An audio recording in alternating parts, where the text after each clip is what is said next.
번개가 산등성이를 갈랐어요. 그 섬광 아래 한 여자가 진흙탕에 내동댕이 쳐졌죠. 미안하게 됐어. 근데 당신도 알잖아. 우리 집안에 당신 같은 벙어리는 어울리지 않아. 남자는 여자의 손을 발로 걷어찼어요. 차 문이 닫히고 테일라이트가 폭우 속으로 사라졌죠. 그리고 정막이 내려앉은 그 순간 진흙 속에 엎드려 있던 여자의 어깨가 들썩였어요. 흐느낌이 아니었어요. 웃고 있었죠. 오늘 이야기는 끝까지 들어야 비로소 의미가 보이는 이야기입니다. 도대체 어떤 일이 있었던 걸까요? 놓치지 않으시려면 구독과 좋아요로 함께 해주세요. 그럼 이제 이야기를 계속 들려드릴게요. 빗줄기가 살을 때리듯 쏟아지고 있었어요. 강원도 깊은 산속 포장도 안 된 비탈길에 검은 세단 한 대가 멈춰섰죠. 헤드라이트 불빛이 빗속에서 갈라지며 앞을 비췄지만 그 너머는 아무것도 보이지 않는 칠흑 같은 어둠뿐이었어요. 운전석 문이 열리더니 한 남자가 내렸어요. 값비싼 맞춤 정장이 순식간에 젖어들었지만 그는 개의치 않는 표정이었죠. 백도윤 35. 국내 굴지의 건설그룹 백씨 가문의 장남. 그가 조수석으로 돌아가 문을 벌컥 열었어요. 내려. 차 안에서 한 여자가 겁에 질린 눈으로 그를 올려다봤어요. 윤서진 32. 백도윤의 아내. 결혼 후 3년 동안 단 한마디도 하지 않은 여자였죠. 서진이 고개를 젓자 도윤의 눈썹이 꿈틀했어요. 그는 아내의 팔을 움켜쥐고 밖으로 끌어냈죠. 서진의 몸이 진흙탕 위로 나뒹굴었어요. 흰 원피스가 순식간에 검붉은 흙물에 물들었죠. 서진이 무릎으로 기어가 남편의 바짓가랑이를 붙잡았어요. 말은 할 수 없었지만 그 눈빛이 애원하고 있었죠. 제발 왜 이러는 거예요? 나한테 왜 이래요? 도윤은 그런 아내를 내려다보며 피식 웃었어요. 당신도 알잖아. 우리 집안에 벙어리는 안 어울려. 어머니가 그러시더라. 이제 손절하래. 여기서 그냥 사고였다고 치자. 번개가 하늘을 갈랐어요. 그 순간 도윤의 얼굴이 환하게 드러났죠. 거기엔 3년을 함께한 아내에 대한 미안함 같은 건 눈꼽만큼도 없었어요. 오히려 오래 참았던 짐을 내려놓는 것 같은 후련함만 있었죠. 아, 잠깐. 도윤이 서진의 손을 낚아챘어요. 그녀의 약지에서 결혼 반지를 빼내더니 주머니에 넣었죠. 이건 집안 대대로 내려온 거라서. 미안, 당신 거 아니야. 서진이 팔을 뻗어 그의 발목을 잡았어요. 도윤은 귀찮다는 듯 그 손을 발로 걷어찼죠. 서진의 몸이 다시 진흙 속으로 고꾸라졌어요. 잘 가, 서진 씨. 우리 인연은 여기까지야. 차 문이 닫혔어요. 엔진 소리가 포효하듯 울리더니 테일라이트가 빗속으로 멀어져 갔죠. 빨간 불빛이 산모퉁이를 돌아 완전히 사라지고 천둥 소리와 빗소리만 산을 뒤덮었어요. 진흙탕에 엎드린 서진은 미동도 하지 않았어요. 어깨가 들썩이고 있었죠. 흐느끼는 것처럼 보였어요. 하지만 아니었어요. 그건 웃음이었거든요. 서진이 천천히 상체를 일으켰어요. 진흙이 범벅된 얼굴에서 아까까지의 공포와 애원은 흔적도 없이 사라져 있었죠. 대신 그 자리엔 서늘한 냉기가 흐르고 있었어요. 3년간 단 한 번도 보여준 적 없는 진짜 얼굴이었죠. 그녀가 젖은 옷 안쪽을 뒤졌어요. 방수팩에 쌓인 최신형 스마트폰이 나왔죠. 벙어리 며느리에게는 어울리지 않는 업무용 고급 기종이었어요. 서진이 저장된 번호 하나를 눌렀어요. 신호음이 2번 울리고 상대가 받았죠.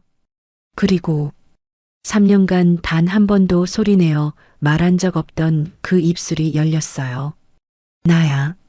놀랍도록 맑고 차갑고 우아한 목소리였어요. 그 어떤 장애의 흔적도 없는 완벽한 발음이었죠. 시작해.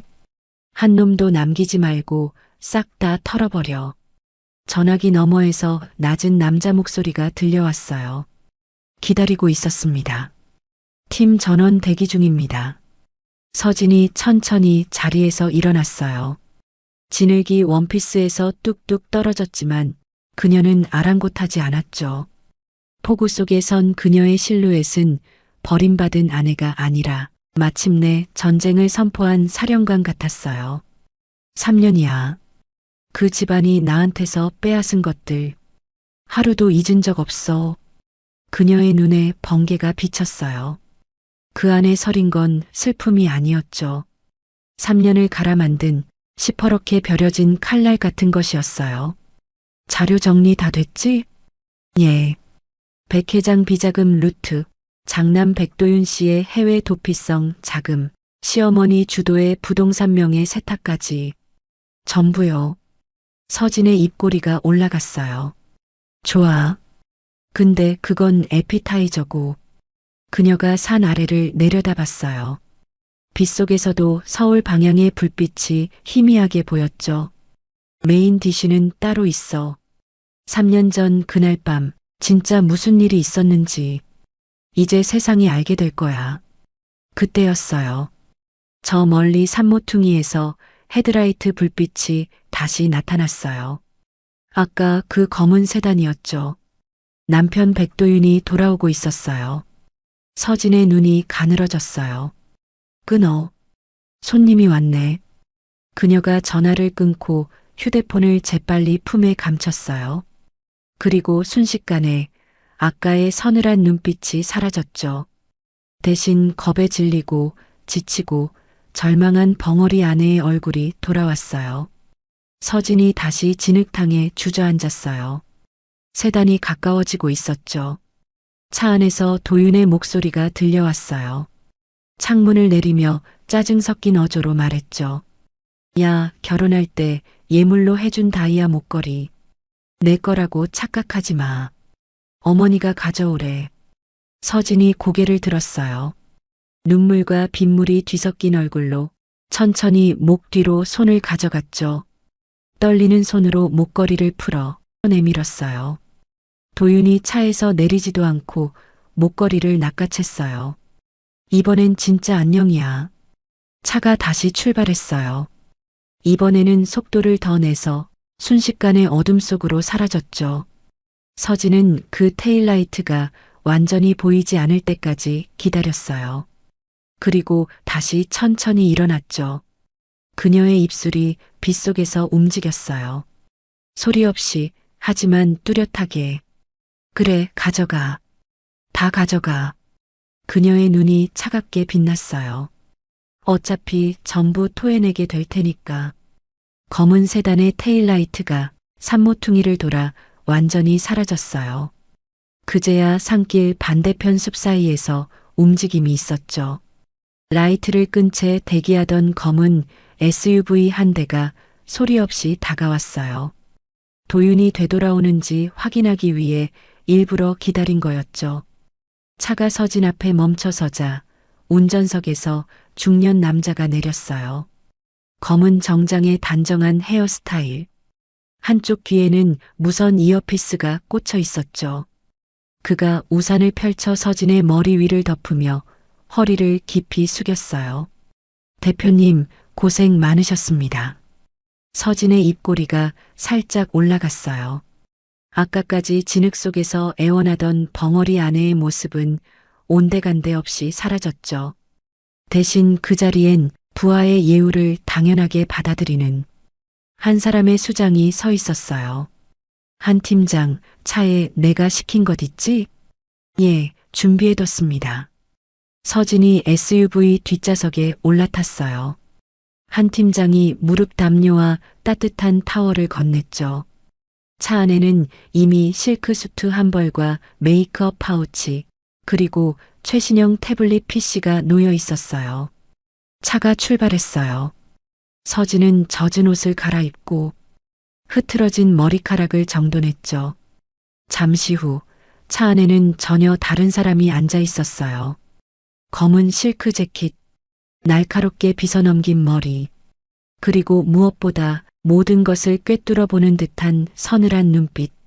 3년간 백씨 가문의 벙어리 며느리로 살았던 여자는 사라지고 세진그룹 실소유주 윤서진이 돌아와 있었어요. 서진이 태블릿을 켜자 여러 개의 화면이 동시에 떠올랐어요. 실시간 CCTV 영상들이었죠.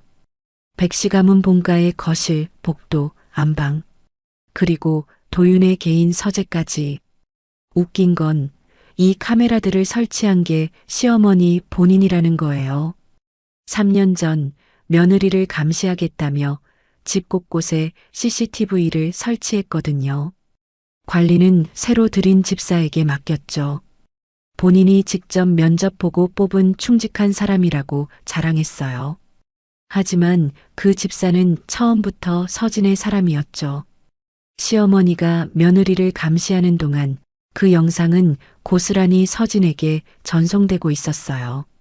그들의 감시욕이 스스로 구멍을 만든 셈이었죠. 백도윤은? 예, 10분 전 자택 도착했습니다. 지금은 한 팀장이 말끝을 흐렸어요. 서진이 화면 하나를 확대하자 도윤의 침실이 보였죠. 그 안에는 도윤 혼자가 아니었어요. 긴 생머리에 붉은 원피스를 입은 젊은 여자가 도윤의 품에 안겨 있었죠. 내 연녀 정유라. 서진의 표정은 변하지 않았어요. 오히려 재미있다는 듯 입꼬리가 살짝 올라갔죠. 화면 속에서 도윤이 서진에게서 빼앗은 다이아 목걸이를 유라의 목에 걸어주고 있었거든요. 서진이 창밖으로 시선을 돌렸어요. 빗줄기 너머로 서울의 불빛이 점점 가까워지고 있었죠. 그녀의 눈에 3년 전의 기억이 스쳐 지나갔어요. 그때 서진의 부모님은 중견 건설사를 운영하고 있었어요. 작지만 탄탄한 회사였죠. 문제는 백씨 가문이 그 회사의 핵심 기술과 부지를 탐냈다는 거예요. 처음엔 인수 제안이었어요. 거절하자 협박이 됐고 그래도 버티자 부모님은 의문의 교통사고로 세상을 떠났죠. 경찰은 단순 사고로 종결했어요. 하지만 서진은 알고 있었죠. 사고 당일 부모님 차량의 블랙박스가 사라졌다는 것. 그리고 그 시각 백씨 가문의 사람들이 현장 근처에 있었다는 것을요. 장례식장에서 서진은 결심했어요. 복수하겠다고. 그들이 빼앗은 모든 것을 되찾고 그들이 숨긴 모든 진실을 세상에 드러내겠다고요. 그래서 그녀는 입을 다물었어요. 사고 후유증으로 인한 실어증. 의사가 써준 진단서 한 장이면 충분했죠. 그때 백씨 가문에서 먼저 손을 내밀었어요. 부모님 사망 후 서진에게 남은 건 빚더미와 회사 지분뿐이었거든요. 백씨 가문은 그 지분을 완전히 흡수하려면 결혼이 가장 깔끔하다고 판단했죠. 게다가 부모님 사고 충격으로 말을 잃은 여자라면 비밀을 누설할 수도 없으니 안전한 며느리감이었어요. 서진은 그 기회를 역이용했어요. 적의 품 안으로 스스로 걸어 들어간 거죠. 덕분에 그녀는 3년 동안 백씨 가문의 모든 추악한 비밀을 두 눈으로 보고 두 귀로 들을 수 있었어요. 비자금 조성, 뇌물수수, 부동산 명의 세탁, 그리고 부모님의 죽음에 대한 진짜 진실까지요. 대표님, 한 팀장의 목소리에 서진이 현실로 돌아왔어요. 내일 아침 예정대로 진행할까요? 서진이 고개를 끄덕였어요. 그녀의 입술에 차가운 미소가 번졌죠. 그래, 선물 보내줘야지. 오랜만에 목소리도 들려주고. 다음 날 아침이었어요. 도윤은 숙취에 찌든 얼굴로 침대에서 일어났어요. 옆자리엔 유라가 아직 자고 있었죠. 그가 핸드폰을 집어들었을 때 알 수 없는 번호로 메시지 하나가 와 있었어요.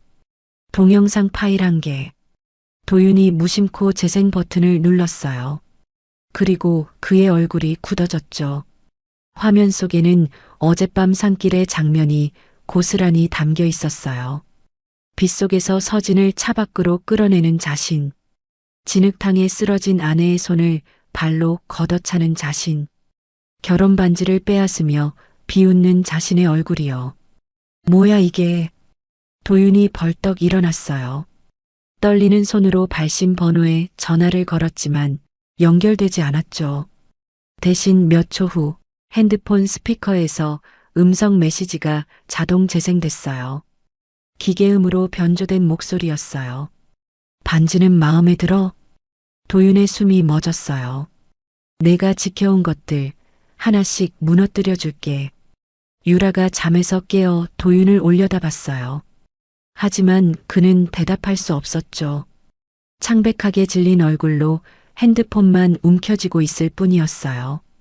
같은 시각 서울 어딘가의 펜트하우스, 통유리 너머로 아침 햇살이 쏟아지는 거실에서 윤서진이 커피를 마시고 있었어요.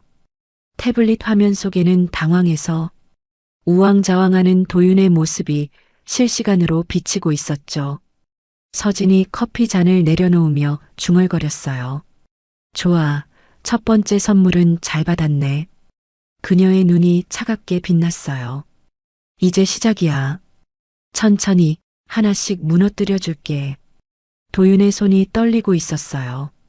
핸드폰을 쥔 손가락 마디가 하얗게 질려 있었죠. 그는 방금 받은 동영상을 세 번째 다시 재생했어요. 분명 그 깊은 산속에는 아무도 없었어요. 그런데 누가 찍은 거죠? 이게 뭐야, 도윤 씨? 유라가 그의 어깨 너머로 화면을 봤어요. 도윤이 핸드폰을 확 숨겼지만 이미 늦었죠. 아까부터 왜 그래? 뭘 본 거야? 도윤의 눈이 유라를 훑었어요. 어젯밤 함께 있었던 여자. 목걸이를 가져오라고 한 여자. 갑자기 모든 게 의심스러워졌죠. 너였어? 뭐? 너지? 몰래 찍은 거. 나 협박하려고. 유라의 얼굴이 일그러졌어요. 그녀가 목소리를 높였죠. 미쳤어? 내가 왜 당신을 협박해? 그럼 이게 뭔데? 어젯밤 산길 영상이 내 폰으로 왔어. 우리 둘밖에 몰랐잖아. 도윤이 핸드폰을 유라 앞에 들이밀었어요. 영상이 재생되자 유라의 얼굴에서도 핏기가 사라졌죠. 그리고 영상 끝부분 갑자기 화면이 전환되면서 처음엔 없던 새로운 영상이 이어졌어요. 도윤의 침실이었어요. 어젯밤 유라에게 목걸이를 걸어주던 그 장면. 침대 위에서 웃고 떠들던 두 사람의 모습이 고스란히 담겨 있었죠. 유라가 비명을 질렀어요. 이건 집안이잖아. 도윤의 얼굴이 창백해졌어요. 집안의 서진을 감시하기 위해 CCTV가 있다는 건 알고 있었어요. 하지만 그 영상이 외부로 유출됐다는 건 누군가 내부에서 빼돌렸다는 뜻이었죠. 바로 그때 현관문 소리와 함께 도윤아, 서진의 시어머니 황금자 여사가 도윤의 방으로 들이닥쳤어요. 70을 바라보는 나이에도 여전히 날카로운 눈매를 가진 여자였죠. 그녀의 시선이 침대 위에 유라를 훑었어요. 경멸이 담긴 한숨이 새어나왔죠. 아직도 인연이랑 붙어 있었니? 그건 됐고 서진이 어딨어? 상속 서류에 도장 찍게 데려와야 하는데. 도윤이 입술을 깨물었어요. 어젯밤 일을 어머니에게 어떻게 설명해야 할지 몰랐죠. 그게 서진이가 산에서 실종됐습니다. 차에서 내려주고 돌아오는데 갑자기 사라져서 황 여사의 눈이 가늘어졌어요. 하지만 곧 그녀의 입꼬리가 올라갔죠. 잘 됐네. 산에서 실종이면 사고로 처리되겠지. 깔끔해. 40년간 재벌가 안주인 자리를 지켜온 여자다운 판단이었죠. 그년 방에 폐물 숨겨둔 거 있을 거야. 어차피 돌아올 일 없는데 찾아서 정리해야지. 황 여사는 직접 서진의 방으로 향했어요. 3년 동안 단 한 번도 며느리 방을 들여다본 적 없던 여자였죠. 벙어리 며느리의 공간 따위 관심 밖이었으니까요. 그녀가 옷장을 뒤지고 서랍을 열고 이불장까지 헤집었어요. 그러다 침대 매트리스 아래에서 두꺼운 서류 뭉치를 발견했죠. 너무 쉽게 찾아졌어요.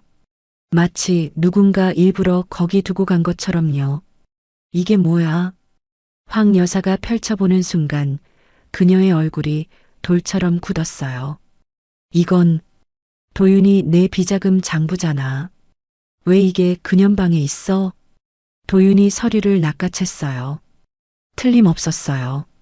자신만 알고 있던 해외 비자금 계좌, 페이퍼 컴퍼니 목록, 뇌물수수 기록까지 전부 복사되어 있었죠. 말도 못하는 게 이걸 어떻게... 황 여사가 이를 갈았어요. 바로 그 순간 거실의 대형 TV가 저절로 켜졌어요. 아무도 리모컨을 만지지 않았는데요. 하지만 이 집의 모든 스마트 기기는 집사가 관리했죠. 서진의 사람인 그 집사 말이에요. 화면이 깜빡이더니 낡은 영상 하나가 재생되기 시작했어요. 3년 전 날짜가 찍힌 블랙박스 영상이었죠. 비 오는 밤, 한적한 도로. 한 대의 승용차가 가드레일을 뚫고 절벽 아래로 추락했어요. 서진의 부모님이 사고를 당한 바로 그 밤이었어요. 영상은 거기서 끝나지 않았어요. 사고 직후 검은 세단 한 대가 현장에 도착했죠. 차에서 내린 남자가 추락한 차량에 다가갔어요. 그리고 무언가를 회수해서 돌아갔죠. 그 남자의 얼굴이 가로등 불빛에 비쳤어요. 백 회장의 수행비서였어요. 거실에 정적이 내려앉았어요. 황 여사의 얼굴이 시체처럼 창백해졌죠. 그녀가 가슴을 움켜쥐더니 숨을 헐떡이기 시작했어요. 과호흡이었죠. 그대로 바닥에 쓰러졌어요. 어머니, 도윤이 달려가는 사이 그의 핸드폰이 다시 울렸어요. 동시에 유라의 핸드폰도요. 도윤은 어머니에게 정신이 팔려 확인하지 못했지만 유라는 봤어요. 도윤이는 널 버릴 거야. 같이 끝장나기 싫으면 내가 시키는 대로 해. 발신자는 알 수 없음이었어요. 유라의 손이 떨렸죠. 그녀는 혼란스러운 거실을 빠져나와 복도 끝에 숨었어요. 두 손으로 핸드폰을 움켜쥔 채 공포와 생존 본능 사이에서 흔들리고 있었죠. 그로부터 6시간 후 강원도 산길에 경찰차 4대가 깔렸어요. 신고 내용은 여성 실종 및 유기 의심이었죠. 산 아래 마을 주민이 새벽녘 비틀거리며 걸어 내려오는 여자를 발견해 신고했다고 했어요. 현장에서는 서진의 신발 한 짝과 찢어진 옷가지가 발견됐죠. 사건은 이례적으로 빠르게 진행됐어요. 서진의 변호사라는 사람이 경찰서에 나타나 피해자 보호와 긴급 조사를 요청했거든요. 경찰 내부에서도 누군가 손을 쓴 것처럼 도윤은 반나절도 채 안 돼 살인미수 피의자로 연행됐죠. 조사실, 차가운 형광등 아래 도윤이 철제 의자에 앉아 있었어요. 그의 얼굴은 하룻밤 사이에 10년은 늙어 보였죠. 조사실 문이 열렸어요. 형사가 누군가를 안내하며 들어왔죠. 휠체어에 탄 여자, 창백한 얼굴에 붕대를 감은 목, 겁에 질린 눈으로 고개를 숙이고 있는 도윤의 아내 윤서진이었어요. 피해자 윤서진 씨입니다. 언어 장애가 있는 것으로 확인돼서 진술은 필담으로 받겠습니다. 도윤의 얼굴에 안도감이 번졌어요. 살아있었어. 그리고 여전히 말을 못하는 벙어리야. 그는 자리에서 벌떡 일어나 서진에게 다가갔죠. 서진아, 괜찮아? 내가 얼마나 걱정했는지. 형사가 자리를 비켜주는 사이 도윤이 서진의 휠체어 앞에 무릎을 꿇었어요. 그의 손이 서진의 손을 잡으려는 순간 서진이 고개를 들었어요. 그녀의 눈이 도윤을 똑바로 바라봤어요. 거기엔 공포도 슬픔도 애원도 없었죠. 오직 차갑게 얼어붙은 살이만이 서려 있었어요. 서진이 도윤의 귀에 입술을 가까이 댔어요. 그리고 속삭였죠. 형사에게는 들리지 않을 만큼 작게 하지만 도윤에게는 천둥처럼 또렷하게 반가워, 살인자 남편. 도윤의 눈이 휘둥그레졌어요. 입술이 파르르 떨렸죠. 서진이 다시 고개를 숙였어요. 겁에 질린 벙어리 아내의 얼굴로 돌아가면서요. 하지만 그녀의 입꼬리가 머리카락에 가려진 채로 살짝 올라가 있었어요. 여러분, 여기까지 이야기 어떠셨어요? 3년 동안 말 한마디 못하는 척 참아온 서진이 드디어 진짜 모습을 드러내기 시작했죠. 남편한테 버림받던 그 순간에도 웃고 있었던 서진의 눈빛 잊히지 않으시죠? 그런데 말이에요. 아직 진짜 복수는 시작도 안 했답니다. 과연 백씨 가문은 이 폭풍을 버텨낼 수 있을까요? 서진이 어디까지 무너뜨릴지 끝까지 함께 해주세요. 조사실 안에 도윤의 절규가 울려 퍼졌어요. 형사님, 방금 들었죠? 저 여자가 나한테 살인자라고 했어요. 벙어리 아니라고요. 도윤이 벌떡 일어나 형사의 팔을 붙잡았어요. 그의 눈은 충혈되어 있었고 목소리는 갈라져 있었죠. 하지만 형사는 그런 도윤을 한심하다는 눈으로 쳐다볼 뿐이었어요. 백도윤 씨, 지금 피해자 코스프레 하시는 겁니까? 아니, 진짜라니까요. 저 여자가 방금 언어장애 진단서가 3년치나 있어요. 아픈 아내를 산에 버린 것도 모자라서 이제는 헛것까지 들린다고요? 형사가 도윤을 밀어냈어요. 그 뒤에서 서진이 겁에 질린 표정으로 몸을 웅크리고 있었죠. 휠체어에 앉은 채 떨리는 어깨, 눈물이 그렁그렁한 눈. 누가 봐도 폭력적인 남편에게 시달려온 가엾은 아내의 모습이었어요. 피해자분, 괜찮으세요? 필담으로 진술하시면 됩니다. 형사가 종이와 펜을 서진에게 건넸어요. 서진이 떨리는 손으로 펜을 잡았죠. 천천히 한 글자씩 또박또박 적어 나갔어요. 남편이 무서워요. 산에서 저를 밀칠 때 그 눈빛이 잊히지 않아요. 죽는 줄 알았어요. 형사가 그 글을 읽으며 고개를 끄덕였어요. 그리고 도윤을 향해 돌아섰죠. 눈빛이 칼날처럼 날카로웠어요. 백도윤 씨, 지금 상황 파악이 안 되시나 본데. 살인미수의 유기치사 미수까지 최소 징역 10년은 각오하셔야 합니다. 아니, 저 여자가 거짓말을. 형사가 조서를 작성하느라 고개를 돌린 찰나였어요. 서진이 도윤을 똑바로 바라봤죠. 그리고 입술만 움직였어요. 소리 없이, 하지만 너무나 또렷하게. 멍청하긴. 도윤의 눈이 휘둥그레졌어요. 입술이 파르르 떨렸죠. 하지만 형사가 다시 돌아보자 서진은 이미 겁에 질린 얼굴로 고개를 숙이고 있었어요. 도윤은 미칠 것 같았어요. 눈앞에서 벌어지는 서진의 두 얼굴. 아무도 믿어주지 않는 진실. 그는 머리를 쥐어뜯으며 주저앉았죠. 같은 시각 서울의 한 대학병원 VIP 병실이었어요. 황금자 여사가 침대에서 눈을 떴어요. 옆에는 개인 비서가 대기하고 있었죠. 도윤이는 경찰서에 연행되셨습니다.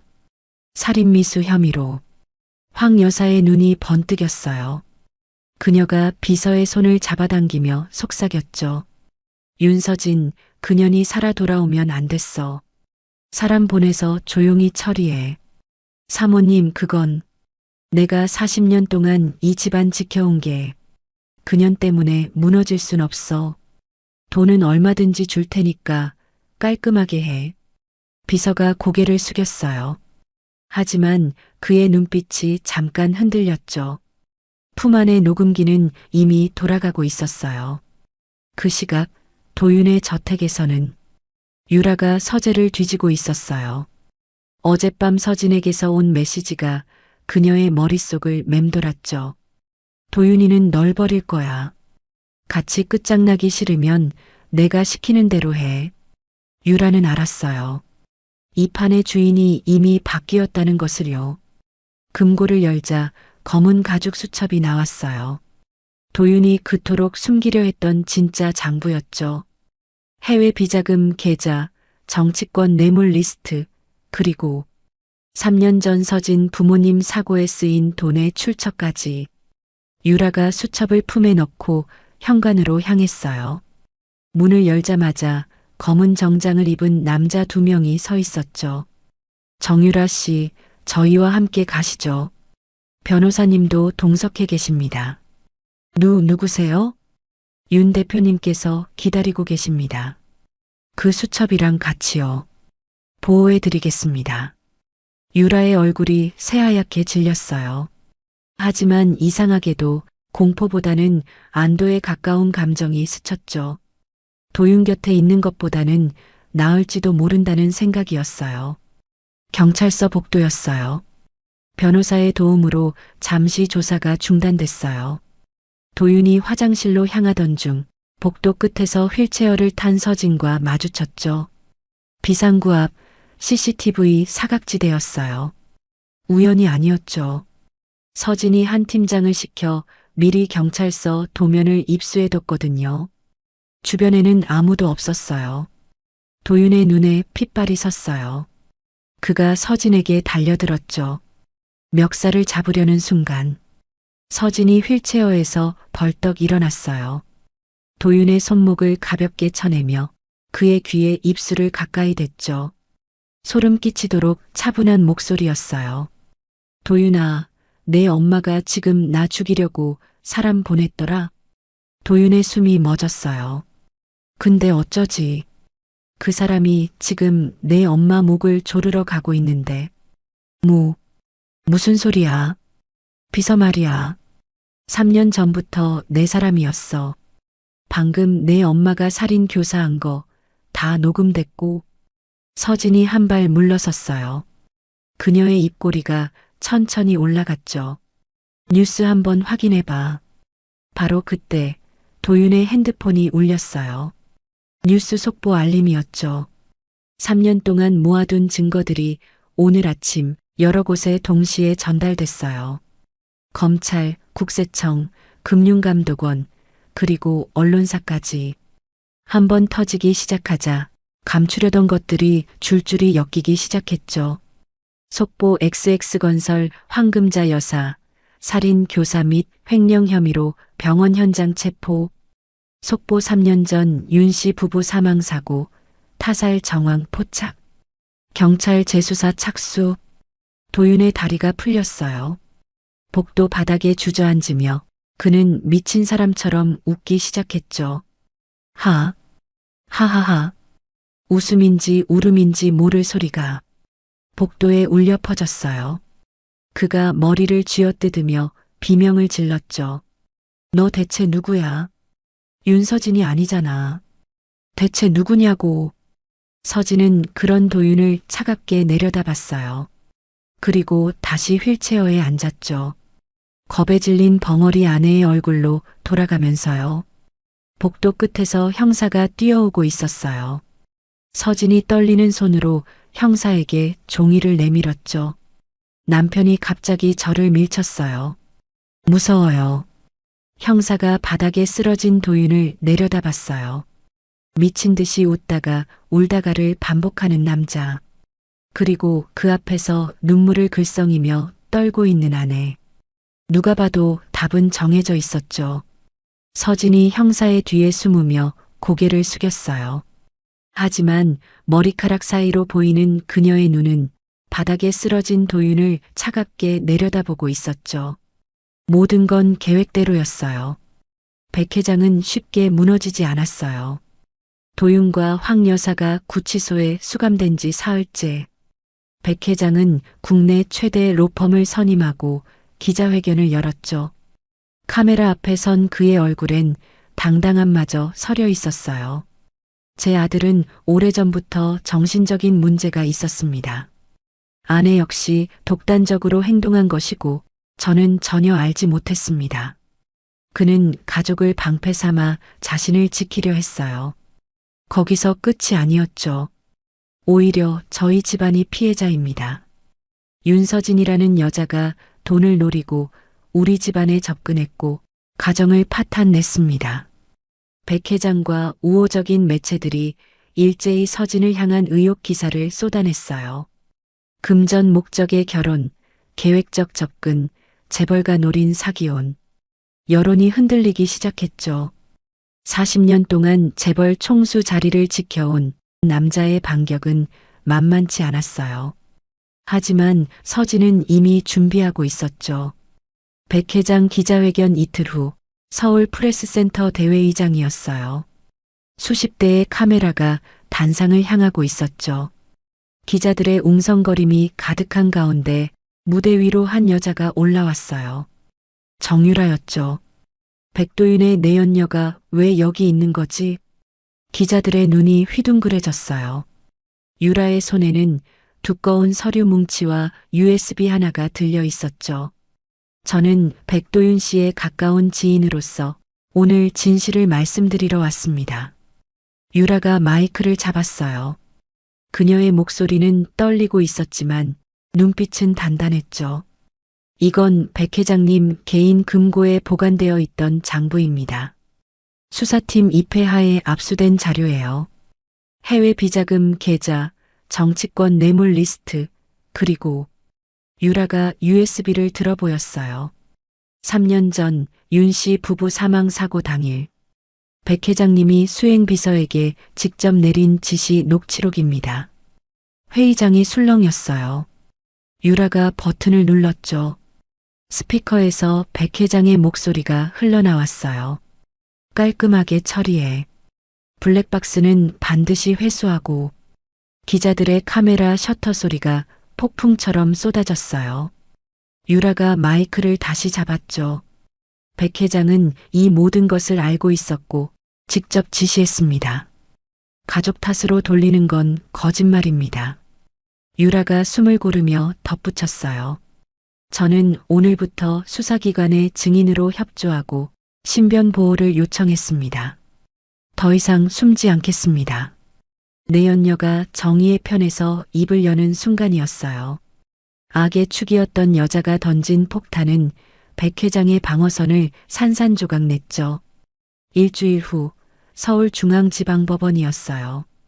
백 회장의 구속영장 실질심사가 열리는 날이었죠.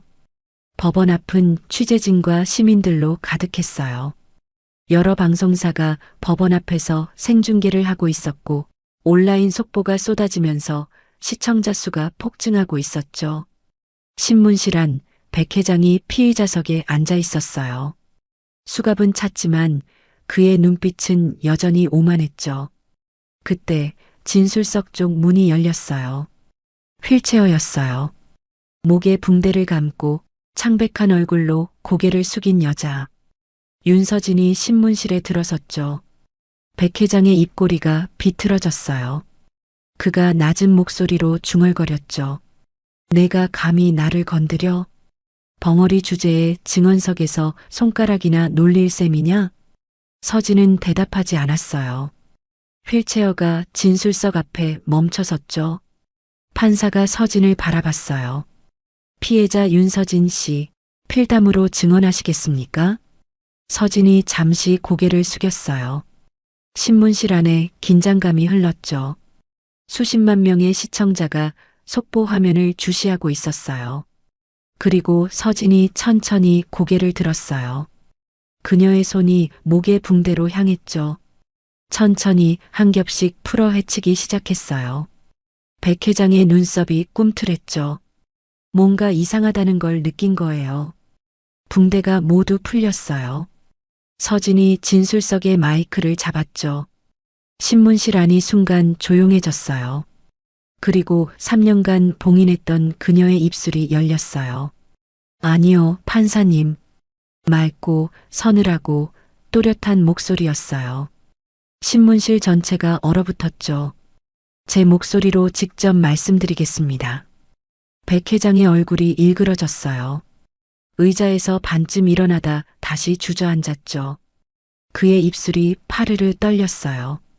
저자가 제 부모님을 어떻게 죽였는지. 서진의 시선이 백 회장을 똑바로 관통했어요. 그리고 3년 동안 제가 그 집에서 무엇을 들었는지. 전부 말씀드리겠습니다. 방청석이 술렁였어요. 판사가 의아한 표정으로 물었죠. 잠깐, 피해자는 언어장애가 있는 것으로. 서진의 변호사가 서류를 제출했어요. 부모님 사고 직후 발생한 시민성 실어증이었습니다. 서서히 회복되었으나 신변 위협 때문에 의사와 협의하에 비밀을 유지해 왔습니다.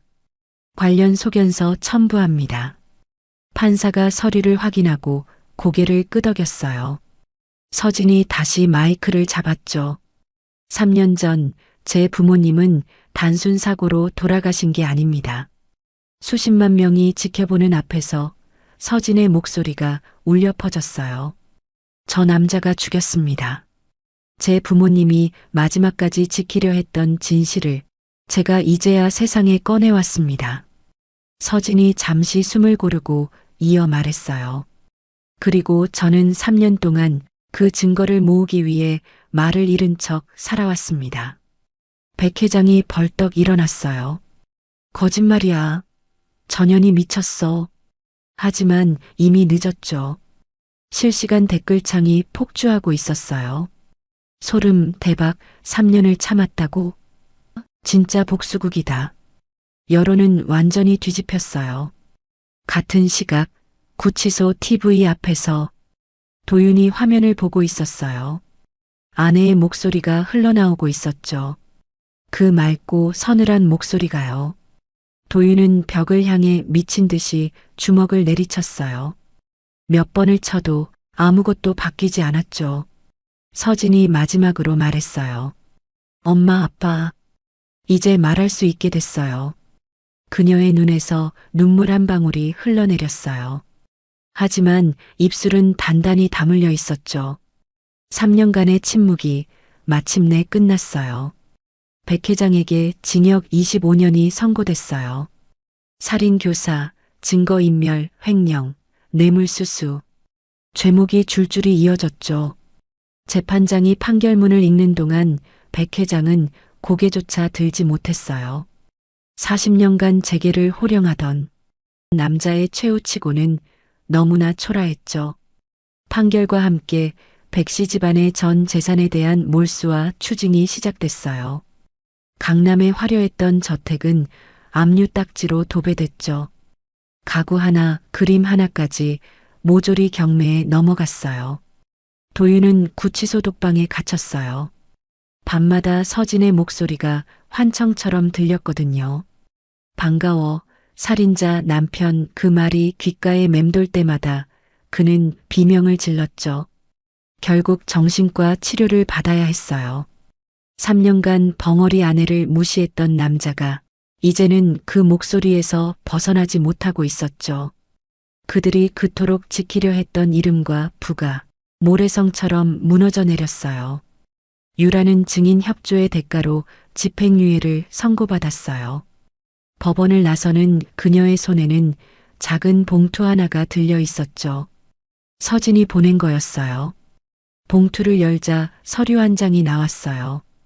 유라가 기대했던 보석도 현금도 아니었죠. 서울 외곽의 작은 반찬 가게 계약서였어요. 그리고 메모 한 장. 화려한 가짜 말고 내 손으로 읽어낸 진짜 삶을 살아봐. 윤서진. 유라의 눈에 눈물이 고였어요. 그건 가장 잔인하면서도 어쩌면 유일한 구원이었죠. 재벌가의 내연녀로 살았던 여자에게 서진은 새로운 시작을 던져준 거였어요. 일주일 후 맑은 가을 하늘 아래였어요. 서울 근교의 한적한 공원묘지. 윤 씨 부부의 묘비 앞에 한 여자가 서 있었죠. 검은색 수트를 완벽하게 차려입은 여자. 윤서진이었어요. 법정에서도 경찰서에서도 그녀는 늘 가장 약한 척했어요. 그래야 적들이 방심하니까요. 3년간의 모든 것이 처음부터 끝까지 계산된 전략이었어요. 서진이 묘비 앞에 무릎을 꿇었어요. 그녀의 손이 차가운 대리석을 쓰다듬었죠. 엄마, 아빠. 더 이상 서늘하지 않았죠. 떨리고 따뜻하고 그리운 목소리였어요. 다 끝났어. 그 사람들, 이제 다 감옥에 있어. 나 이제 안 울어. 아빠가 싫어했잖아. 내가 우는 거. 서진의 눈에서 눈물이 흘러내렸어요. 하지만 그녀는 웃고 있었죠. 근데 오늘은 좀 울어도 되지? 묘비 앞에서 그녀는 한참을 울었어요. 3년간 참았던 눈물이었죠. 복수를 위해 삼켜야 했던 슬픔, 분노, 그리움이 한꺼번에 쏟아져 나왔어요. 울음이 그치고 서진이 자리에서 일어났어요. 그리고 부모님께 깊이 절을 올렸죠. 엄마, 아빠, 이제 나 잘 살게. 지켜봐줘. 6개월 후 서울 한복판의 대형 컨벤션 센터였어요. 세진그룹 신임 회장 취임식 및 윤서진 재단 설립 기념식. 수백 명의 기자와 하객이 자리를 채웠어요. 무대 위 대형 스크린에는 재단의 목표가 떠 있었죠. 범죄 피해자 지원, 소외계층 법률 구조, 사회적 약자를 위한 목소리. 서진이 단상에 올랐어요. 카메라 플래시가 터졌죠. 당당하고 아름다운 한 사람의 기업인이 거기 서 있었어요. 서진이 마이크를 잡았어요. 3년 전 저는 목소리를 잃었습니다. 객석이 조용해졌어요. 정확히 말하면 스스로 버렸습니다. 진실을 찾기 위해서요. 그녀의 눈이 카메라를 똑바로 바라봤어요. 하지만 그 침묵의 시간 동안 저는 배웠습니다.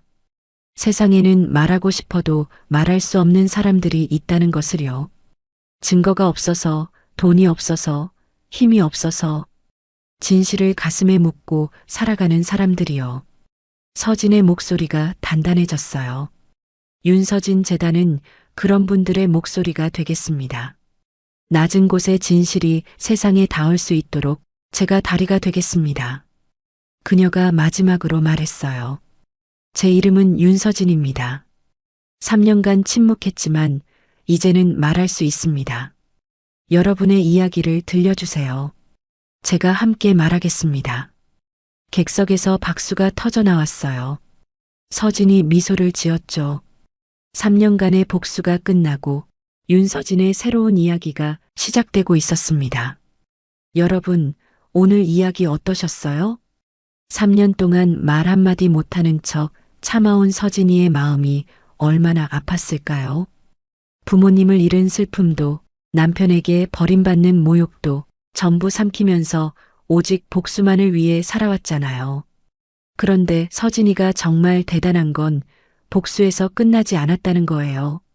자신처럼 말 못하는 사람들을 위한 재단을 만들었잖아요. 침묵의 시간은 끝이 아니라 더 강해지기 위한 준비였던 거죠. 여러분께도 오늘 이 이야기가 작은 위로가 되었으면 좋겠어요. 구독과 좋아요로 응원해 주시면 더 좋은 이야기로 찾아올게요. 끝까지 함께 해주셔서 감사합니다. 거긴 영호집이지. 선자 너가 뭘 한 게 있다고.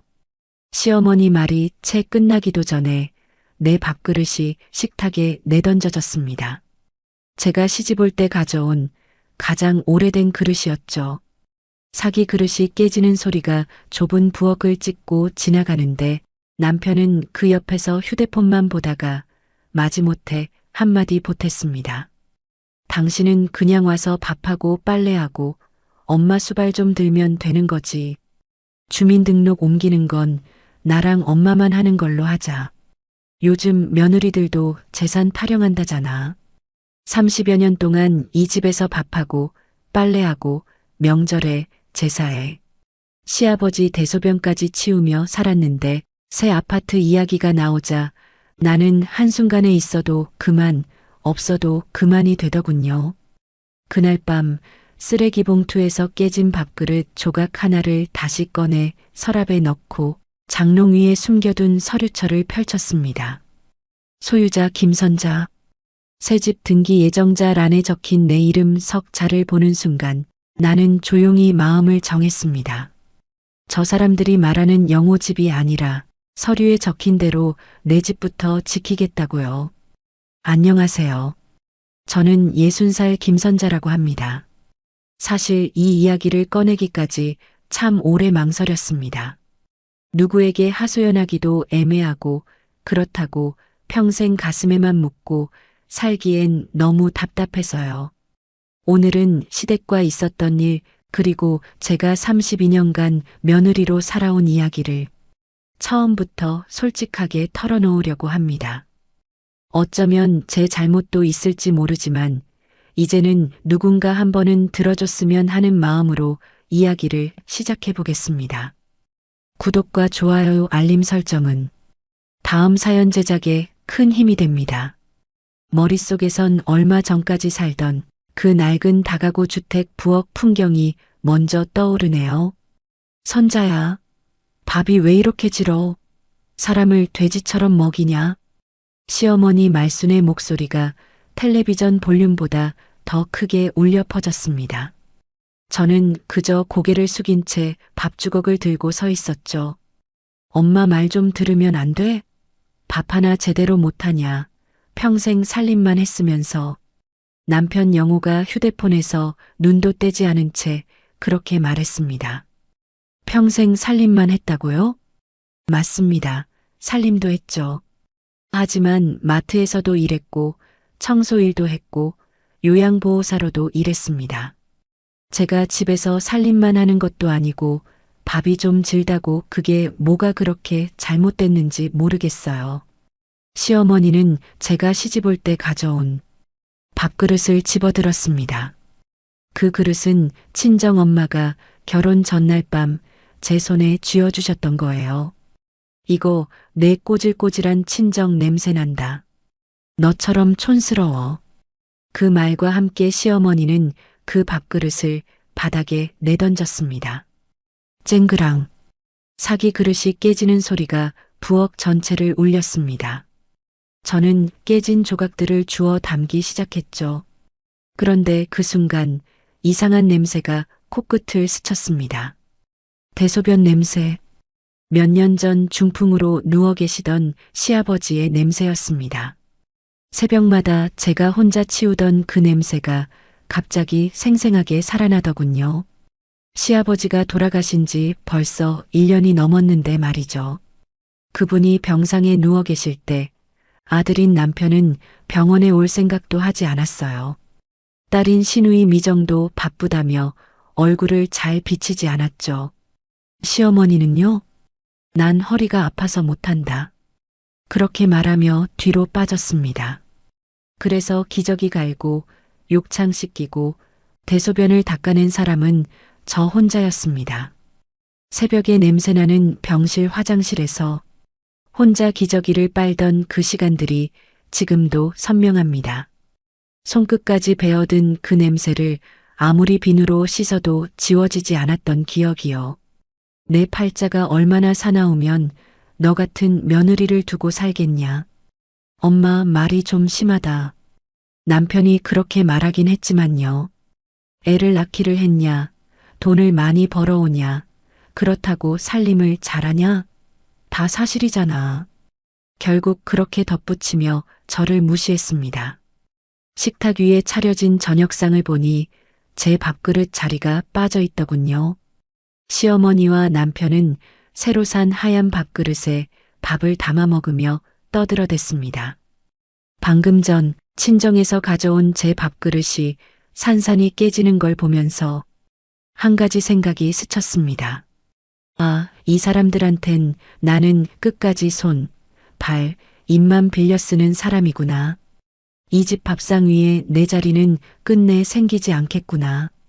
원래 저는 새 아파트에 다 같이 들어갈 생각이었습니다. 남편, 시어머니, 그리고 저. 서류는 제 이름이지만 그래도 우리 집이라고 부를 수 있을 줄 알았거든요. 그런데 제 밥그릇이 깨지고 내 팔자가 얼마나 사나우면 너 같은 며느리를 두고 살겠냐. 라는 소리를 듣는 순간 그 생각이 안쪽에서 살짝 비틀어지는 느낌이 들었습니다. 그래, 이 사람들도 이사 가는 줄로 알고 있어라. 하지만 진짜로 들어가는 사람이 누가 될지는 나중 일이지. 한참을 망설이다가 말을 꺼냈습니다. 저기, 예전에 부동산 갔던 그 아파트 기억나세요? 남편이 고개를 들었습니다. 어떤 거? 그때 당신 이름으로 청약 넣었다가 대출 안 된다고 해서 포기했던데요. 제가 따로 다시 알아봤어요. 시어머니가 바로 끼어들었습니다. 아, 그때 그거? 에이, 그건 안 된다며. 제가 제 이름으로 계약을 해두긴 했어요. 조건이 맞더라고요. 그래서 우리 그 집으로 이사 가게 됐어요. 입 밖으론 우리라고 말했지만 그 말이 공기 중으로 흩어지는 걸 보면서 마음 한구석에서는 이미 다른 목소리가 올라오고 있었습니다.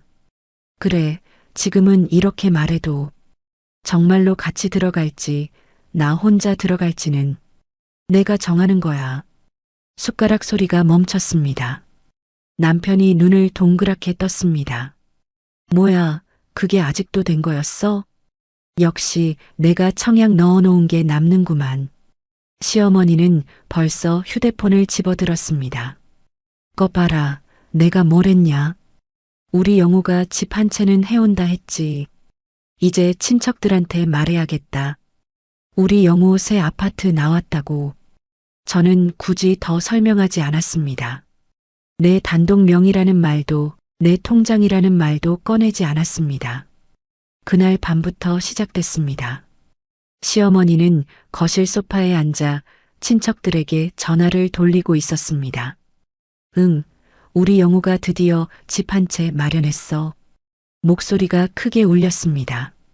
며느리? 그냥 평생 놀면서 밥이나 얻어먹고 집까지 생기고 아주 팔자 좋지. 웃음소리가 이어졌습니다. 그 소리를 들으면서 저는 생각했습니다. 그래, 그렇게 믿고 계세요. 어차피 새 집에서 문을 여는 사람은 나일 테니까. 모두가 잠든 밤, 저는 쓰레기 봉투를 열었습니다. 그리고 깨진 밥그릇 조각 하나를 다시 꺼냈죠. 손가락 끝에 닿는 사기 조각의 날카로운 감촉. 이 조각처럼 제 마음도 산산이 부서진 것 같았습니다. 하지만 저는 그 조각을 서랍 깊숙이 넣어두었습니다. 그리고 장롱 위로 올라가 숨겨둔 서류 봉투를 꺼냈습니다. 분양 계약서. 거기엔 또렷하게 적혀 있었죠. 소유자 김선자. 제 이름입니다. 그들이 우리 영호 집이라고 알고 있는 그 집이 사실은 제 집입니다. 손가락으로 그 글자를 천천히 따라가며 저는 생각했습니다. 남의 집에서 그들의 종처럼 살던 며느리가 아니라 내 집의 주인으로 살 수 있을까? 그 생각이 처음으로 제 안에서 선명하게 자라나기 시작했습니다. 이제 시작입니다. 제 이름이 적힌 집으로 가는 길의 시작이요.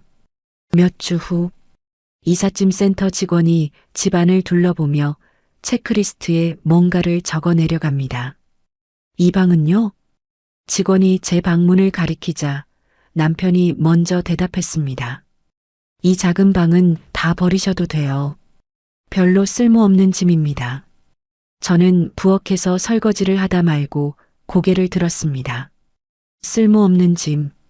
제 방에 있는 물건들이 쓸모없는 짐이라고요. 그건 제가 정리할게요. 제가 얼른 끼어들자 시어머니가 소파에서 코웃음을 쳤습니다. 그래봤자 내 건 옷 몇 벌이랑 싸구려 냄비 몇 개잖아. 그런 게 짐이냐? 남편은 이삿짐 견적표를 들여다보며 중얼거렸습니다. 당신 짐 옮기는데 돈 들어가는 것도 아깝다. 당신 없었어도 나 혼자 엄마 모시고 집 샀을 거야. 당신 없었어도. 그 말을 듣는 순간 가슴 밑바닥에서 뭔가가 끌어올랐습니다. 제가 없었어도 해냈을 거라고요? 거짓말.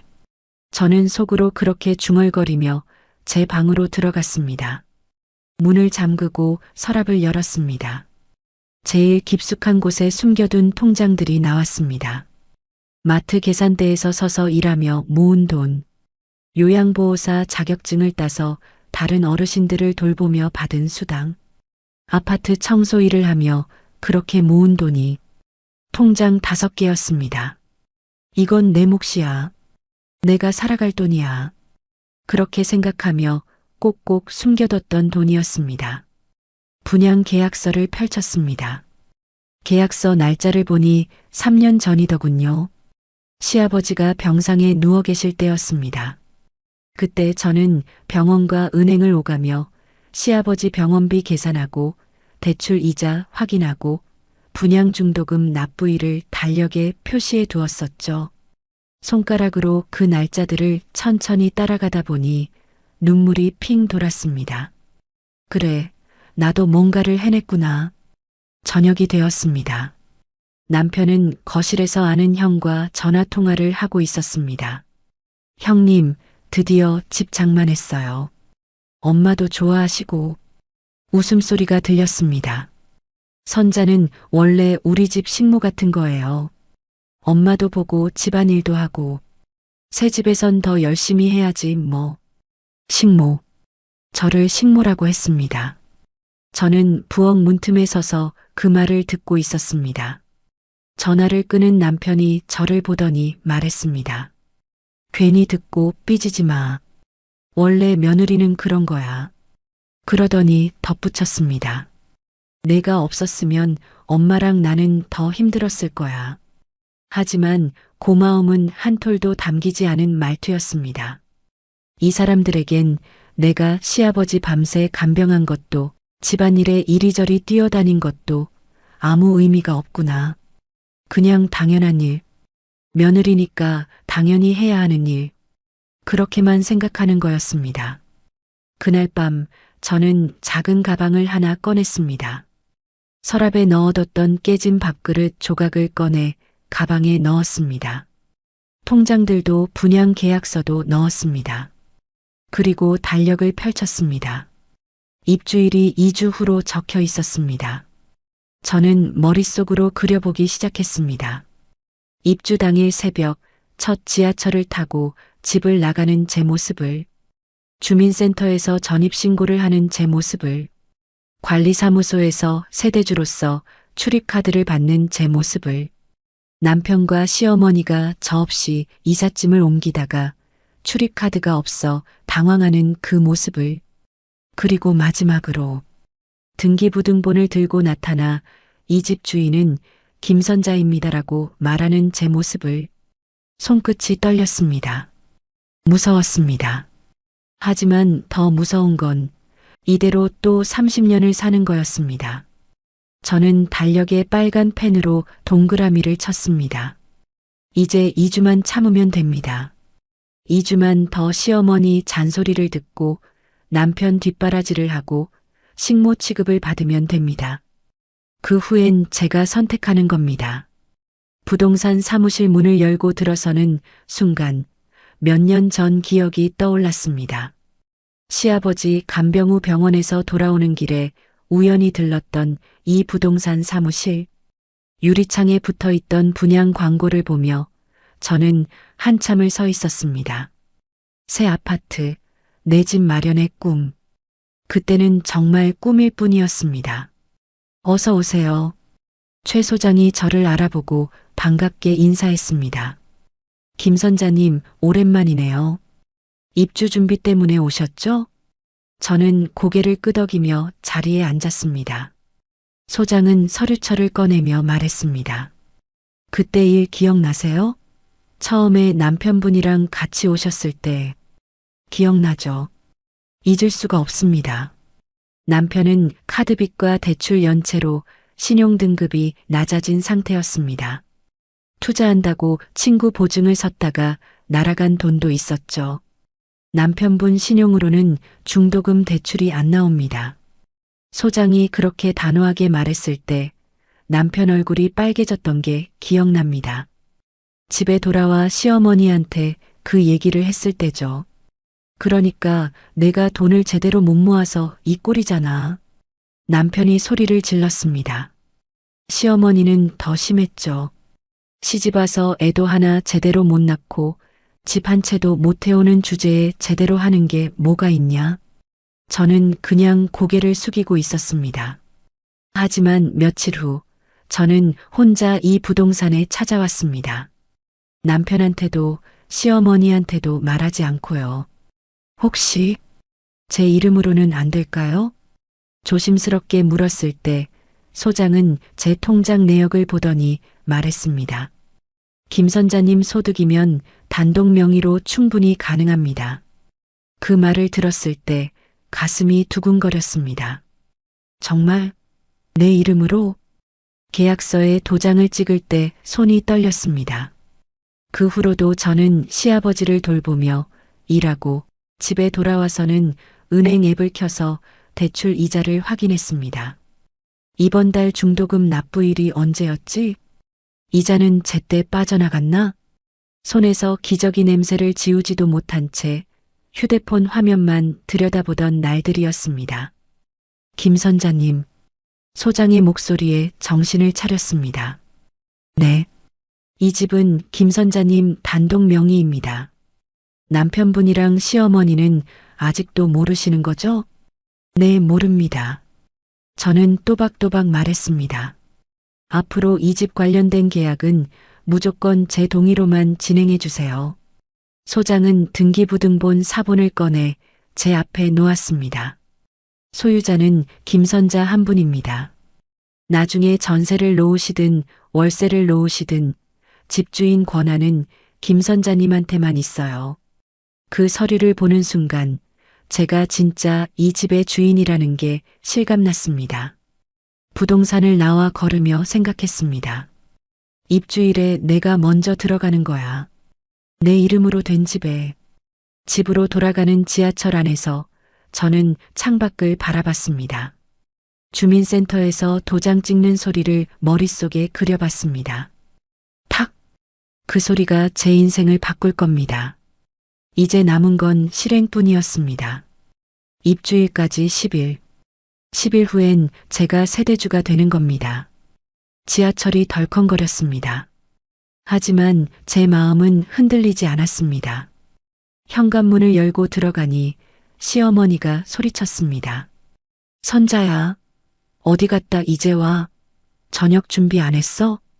지금 할게요. 저는 조용히 대답하고 부엌으로 들어갔습니다. 앞치마를 두르며 생각했습니다. 10일만 더 하면 돼. 냄비에 물을 올리며 저는 미소를 지었습니다. 남편도 시어머니도 모르는 미소였습니다. 저녁 식탁에 앉았을 때 시어머니가 말했습니다. 내가 시아버지 똥오줌 좀 치워준 건 며느리로 당연한 일이다. 반찬을 집어드시며 덧붙였습니다. 그걸로 생색내지 마라. 우리 영우가 집 해온 게 더 큰일이지. 남편이 잠시 눈치를 보더니 말했습니다. 엄마, 그래도 너무 노골적으로 말하지 마요. 하지만 곧바로 저를 향해 쐐기를 박았습니다. 당신도 알잖아. 아버지 모신 건 며느리로서 할 일을 한 거지. 그걸로 뭘 더 바라냐? 저는 숟가락을 내려놓았습니다. 밥이 목으로 넘어가지 않았거든요. 며느리로서 할 일, 당연한 일, 그 말들이 귓전을 맴돌았습니다. 다음 날 오후 시어머니가 계단에서 넘어지셨습니다. 저는 마트 일을 마치고 집에 돌아오는 길이었습니다. 시어머니의 신음소리가 들렸죠. 으악, 아파. 계단 중간에 시어머니가 주저앉아 계셨습니다. 어머님, 저는 얼른 달려가 부축했습니다. 병원으로 모셨죠. 남편이 도착했을 때 복도에서 저에게 소리쳤습니다. 엄마가 이렇게 된 것도 내가 제대로 안 챙겨서 그런 거야. 제가 일하고 들어왔을 때 이미. 그러니까 집에 있었어야지. 내가 바깥으로 안 돌아다녔으면 이런 일 없었어. 의사 선생님이 나오셨습니다. 큰 골절은 아닙니다. 삠 정도예요. 다행이었습니다. 하지만 집에 돌아오는 택시 안에서도 시어머니는 말했습니다. 내가 집에만 있었으면 이런 일 없다. 바깥일 그만둬. 남편도 거들었습니다. 맞아요, 엄마. 새집 가면 당신 일 그만둬. 저는 창밖만 바라봤습니다. 집에 돌아와 시어머니를 침대에 눕힌 후 저는 베란다로 나왔습니다. 핸드폰을 꺼내 친정 엄마에게 전화를 걸었습니다. 엄마. 목소리가 떨렸습니다. 왜 무슨 일이야? 엄마 나 눈물이 났습니다. 나 시아버지 병수발에 일도 하고 살림도 하고 명절날 음식도 나 혼자 다 하고 그런데 아무도 나를 가족으로 신경 써주지 않아. 친정엄마는 한참 침묵하셨습니다. 그리고 천천히 말씀하셨습니다. 선자야. 응. 엄마 목소리가 낮게 깔렸습니다. 너 그 집으로 시집가서 진심으로 가족이라 생각해서 고생고생한 거. 그 집 사람들이 알아주지도 않고 아무것도 없잖아. 이제는 너 하고 싶은 대로 하고 살아. 제발. 전화를 끊고 나니 핸드폰이 또 울렸습니다. 신우이 미정이었습니다. 언니, 엄마 다치셨다며요? 응, 계단에서 넘어지셨어. 아휴, 언니가 좀 더 잘 챙기시지. 요즘 일 나가느라 바쁘시죠? 저는 한숨을 쉬었습니다. 신우이가 이어 말했습니다. 오빠가 화냈다면서요? 뭐, 오빠는 원래 그렇잖아요. 엄마도 그렇고, 언니 아니면 누가 엄마 모실 사람이 있겠어요. 그냥 이해해 주세요. 마치 그 모든 게 제 숙명이라는 듯한 말투였습니다. 전화를 끊고 저는 창밖을 바라봤습니다. 밤은 깊어가고 있었습니다. 다음 날 오전 마트 출근 준비를 하고 있을 때 핸드폰이 울렸습니다. 모르는 번호였습니다. 여보세요? 김선자 세대주님, 땡땡 아파트 관리사무소입니다. 세대주님, 그 호칭이 귓가에 박혔습니다. 입주 안내 문자 받으셨죠? 출입카드 수령은 입주일 오전 9시부터 가능합니다. 아, 네. 감사합니다. 전화를 끊고 저는 손을 바라봤습니다. 이 손으로 이 집에서 모든 힘든 일들을 했습니다. 그런데 이 손으로 이제는 출입카드를 받는 겁니다. 집주인으로서요. 머릿속이 복잡했습니다. 정말 이래도 되는 걸까? 가족인데 이렇게까지 해야 하나? 하지만 동시에 다른 생각도 들었습니다. 나도 가족인데 왜 아무도 나를 가족으로 생각해주지 않지? 나도 사람이고 힘든데 왜 당연하다고만 하지? 저는 현관으로 나가 신발을 신었습니다. 마트로 출근해야 했으니까요. 선자야, 나가기 전에 물 좀 가져와. 거실에서 시어머니 목소리가 들렸습니다. 저는 부엌으로 가서 물을 따라 시어머니께 드렸습니다. 새집 가면 내가 더 열심히 해야 한다. 시어머니가 말했습니다. 영우가 집주인이니까 우리한테 잘해야지. 저는 아무 말도 하지 않았습니다. 그냥 고개만 끄덕이고 마트로 향했습니다. 하지만 속으로는 생각했습니다. 아니야. 내가 집주인이야. 내 이름으로 된 집이야. 입주 전날이었습니다.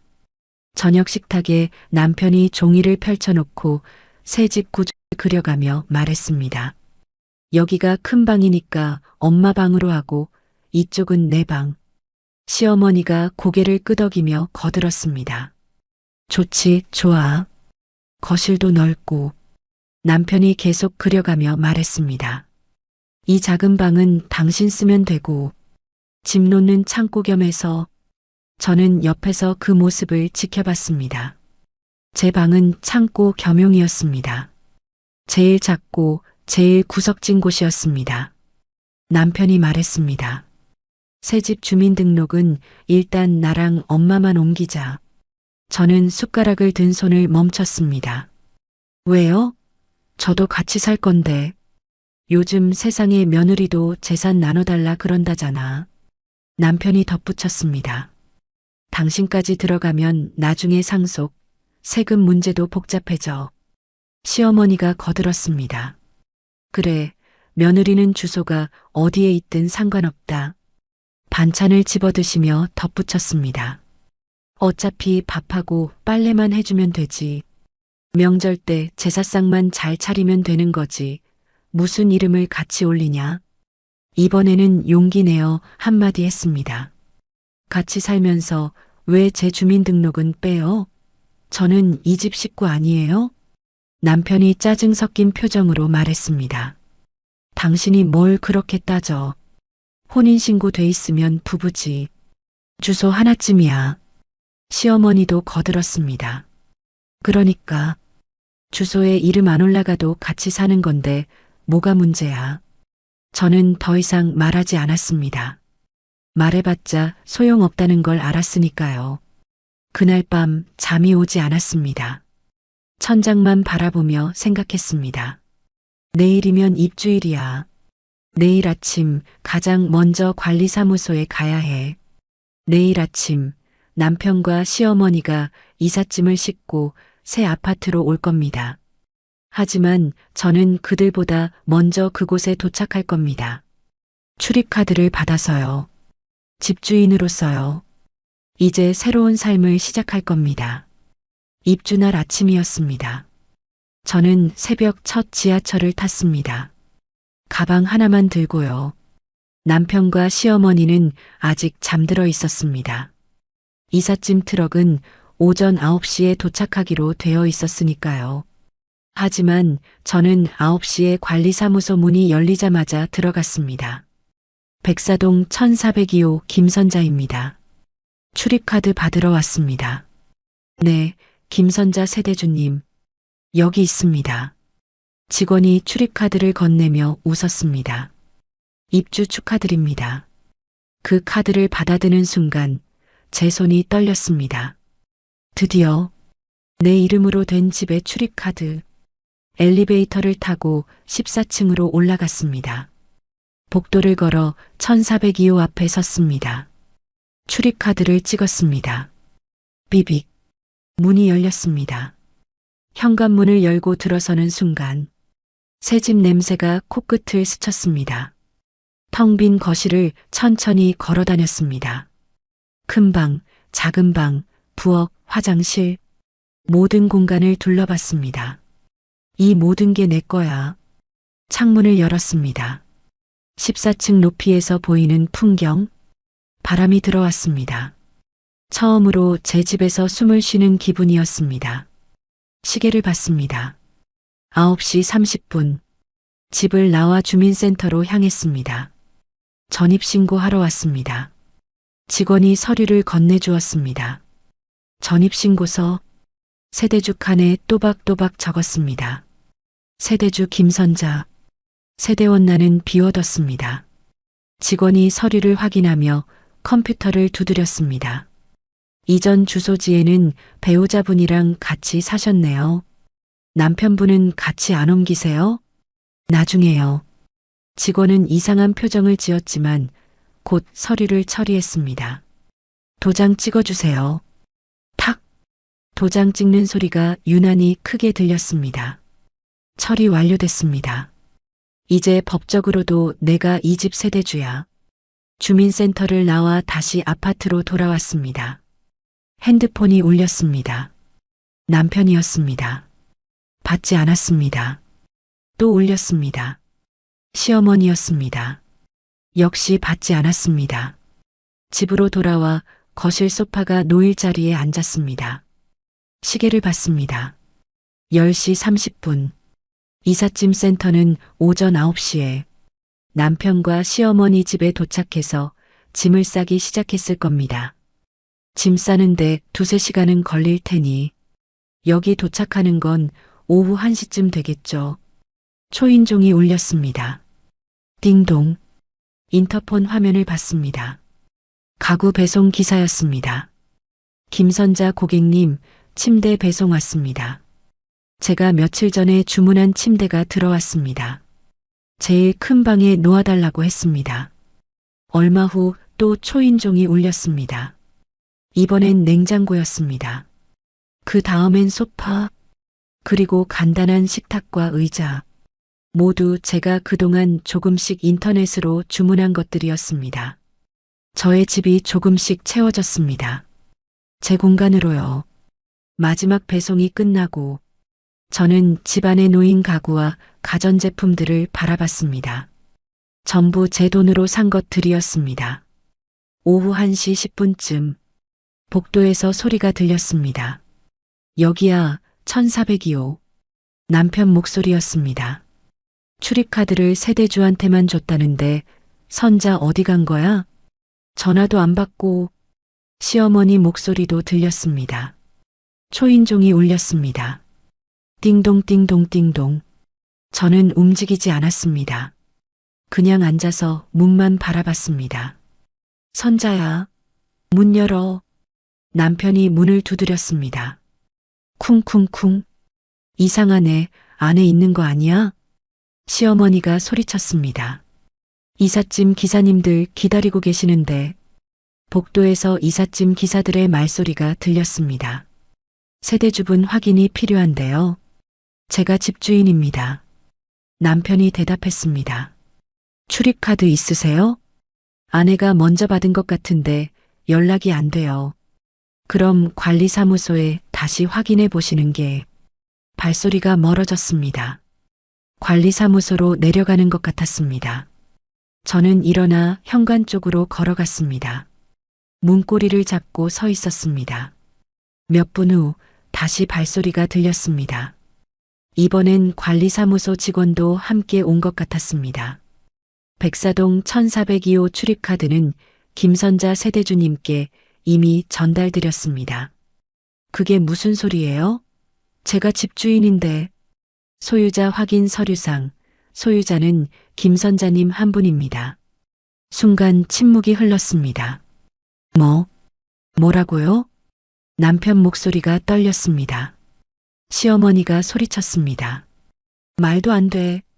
이 집은 우리 영호 집이야. 저는 천천히 문을 열었습니다.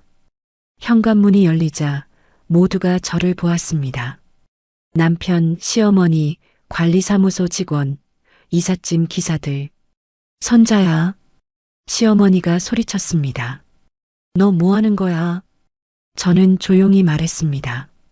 이 집은 제 집입니다. 무슨 소리야? 남편이 앞으로 나섰습니다. 당신 지금 장난쳐? 장난 아닙니다.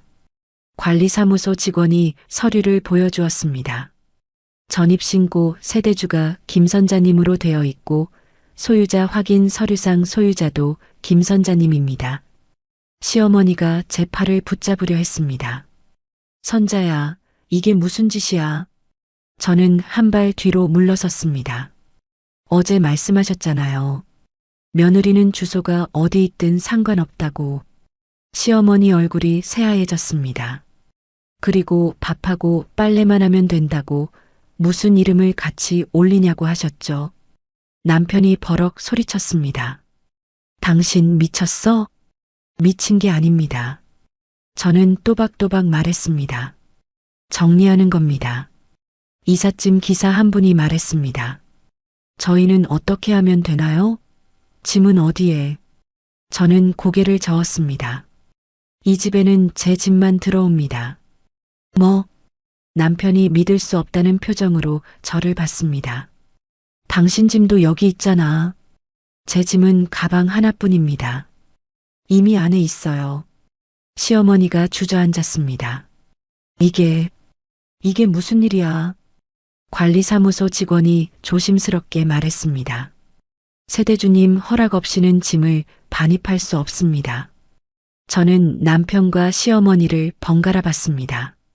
30년 동안 시아버지 대소변을 치우고 밤샘 간병을 하고 제 이름 하나 없이 살았습니다.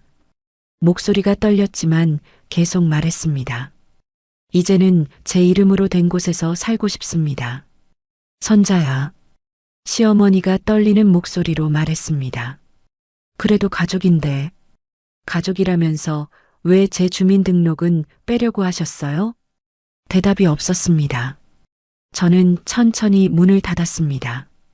다시 연락드리겠습니다. 쾅! 문이 닫혔습니다. 복도에서 시어머니 울음소리가 들렸습니다. 남편이 문을 두드렸습니다. 여보, 문 열어. 제발.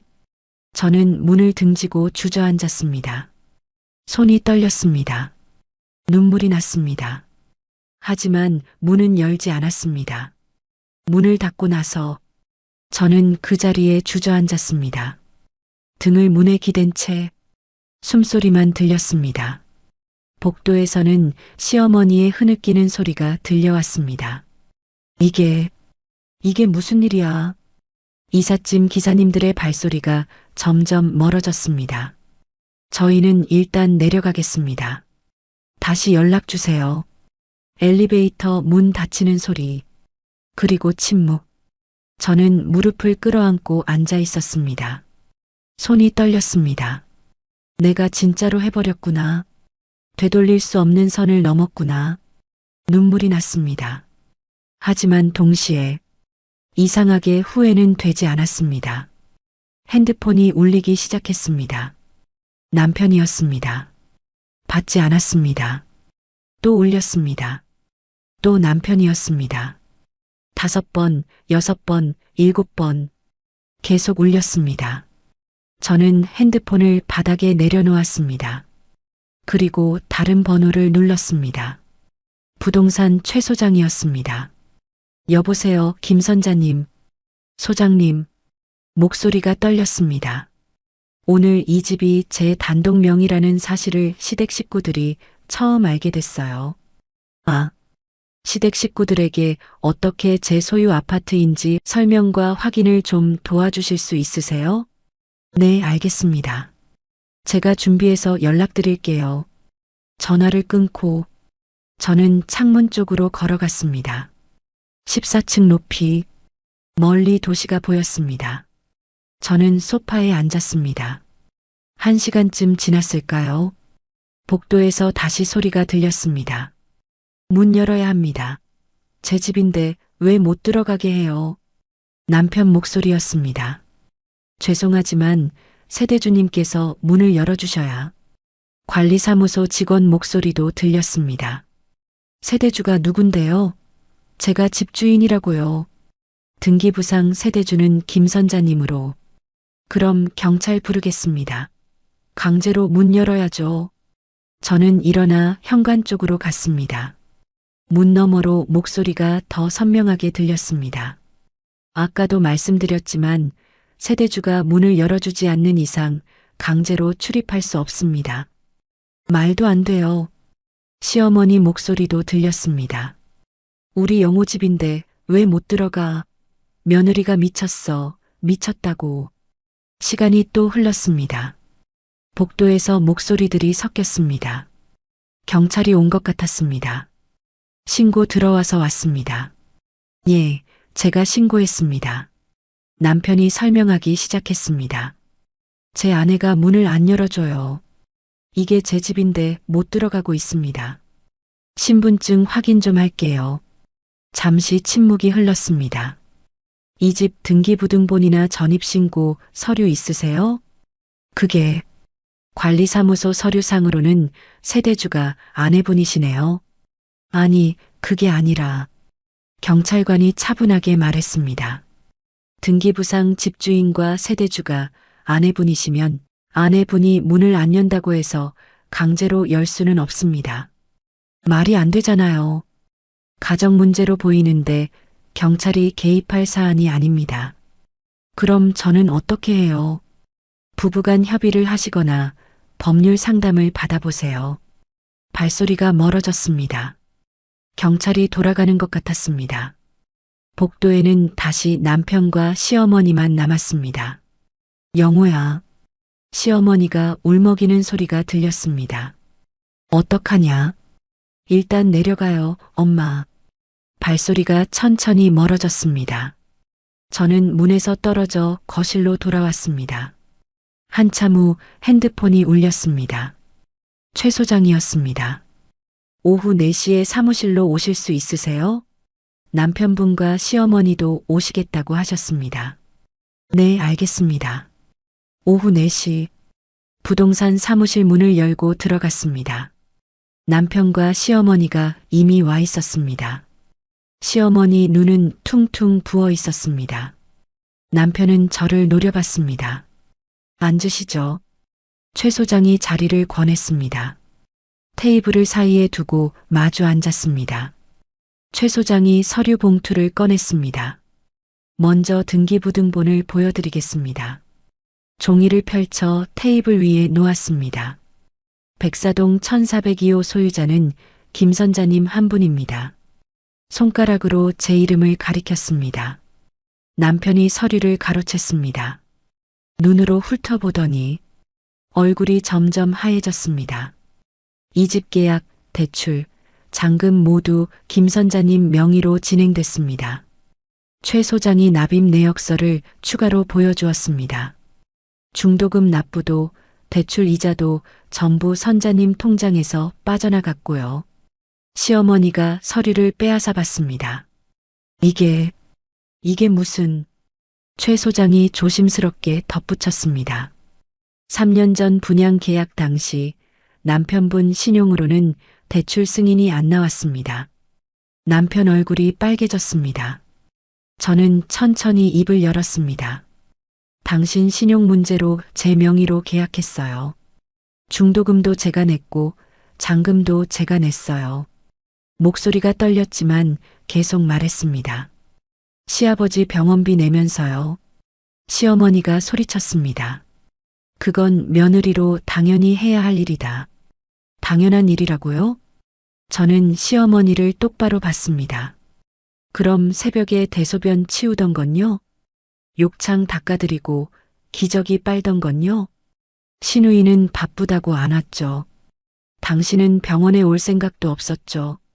어머니는 허리 아프다고 안 했죠. 목소리가 높아졌습니다. 혼자서 다 했어요, 제가. 남편이 책상을 쳤습니다. 그래도 가족끼리 이렇게까지 할 수 있냐? 가족이라고요? 저는 웃음이 나왔습니다. 가족이면서 왜 제 주민등록은 빼려고 했어요? 며느리는 주소가 어디 있든 상관없다고 했잖아요. 밥하고 빨래만 하면 된다고 했잖아요. 시어머니 얼굴이 새하얘졌습니다. 저는 계속 말했습니다. 평생 남의 집 식구로만 살았어요. 이 집도 우리 영호 집이라고만 부르더군요. 큰 방은 어머니 방, 제 방은 창고 겸용 작은 방. 식모처럼 살라는 거죠. 남편이 소리쳤습니다. 엄마랑 나를 집 앞에서 내쫓는 게 말이 되냐? 내쫓는 게 아니에요. 저는 단호하게 말했습니다. 어머님과 당신이 살 집을 따로 구하시면 돼요. 시어머니가 울부짖었습니다. 그래도 늙은 시어머니를 길바닥에 나앉히는 며느리가 어디 있냐? 길바닥이 아니라고 했잖아요. 저는 고개를 들었습니다. 다른 집을 구하시면 됩니다. 이 집은 이제 제 집이에요. 그리고 저는 이 집에서 또 시집살이 할 생각이 없어요. 침묵이 흘렀습니다. 최 소장이 조심스럽게 입을 열었습니다.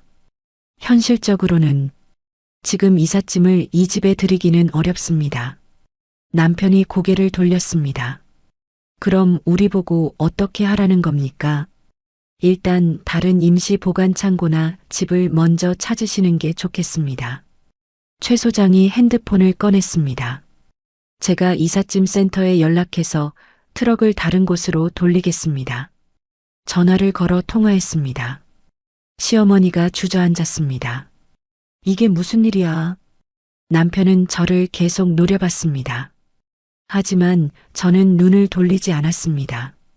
부동산 사무실을 나왔습니다. 남편과 시어머니는 택시를 탔습니다. 어디로 가는지 묻지 않았습니다. 알고 싶지도 않았습니다. 저는 혼자 아파트로 걸어갔습니다. 엘리베이터를 타고 14층으로 올라갔습니다. 1402호 앞에 섰습니다. 출입카드를 찍었습니다. 비빅. 문이 열렸습니다. 거실로 들어가니 텅 비어 있었습니다. 조용했습니다. 창문을 여니 밤 공기가 들어왔습니다. 정말로 나는 집주인이 되어버렸구나. 손을 펴서 바라봤습니다. 떨리지도 않고 무섭지도 않았습니다.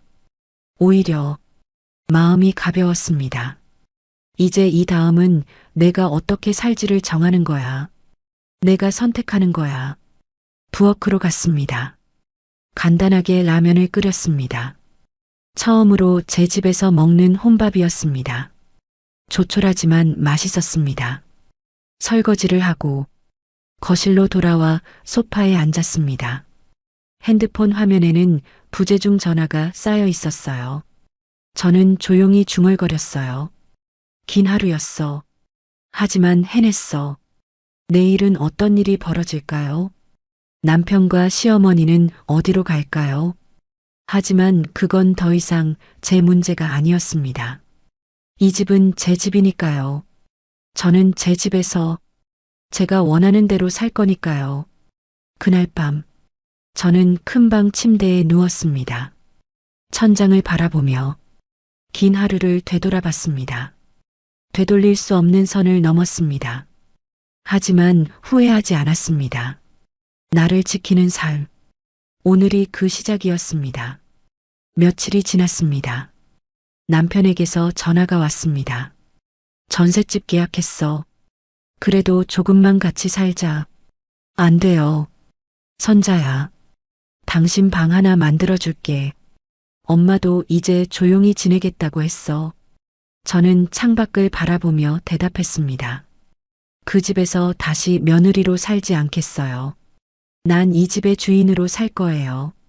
전화를 끊었습니다. 친정엄마에게 전화를 걸었어요. 엄마. 응, 선자야.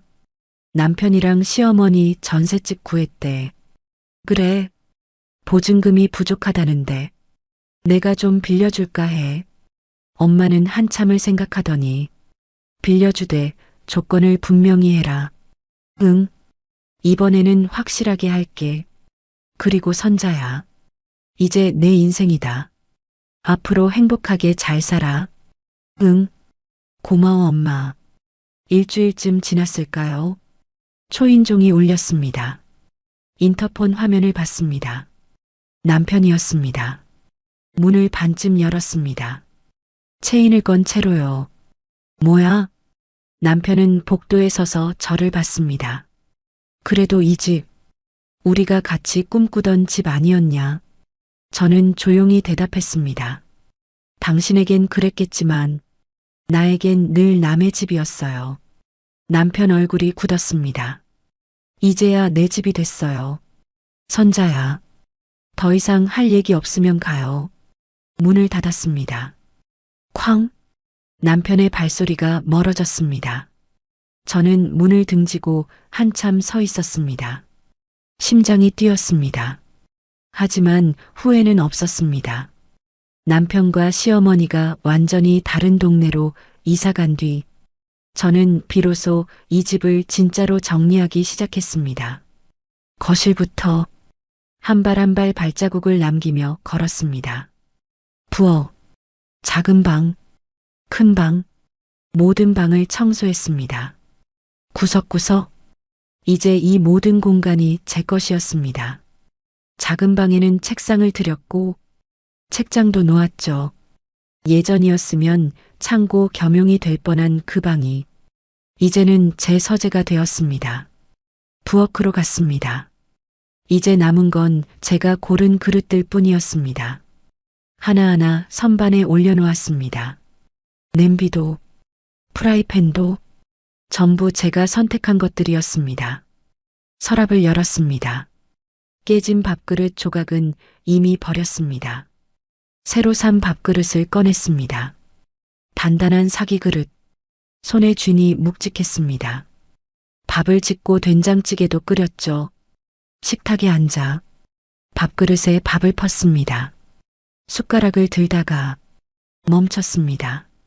이게 진짜 내 집 밥이구나. 눈물이 핑 돌았습니다.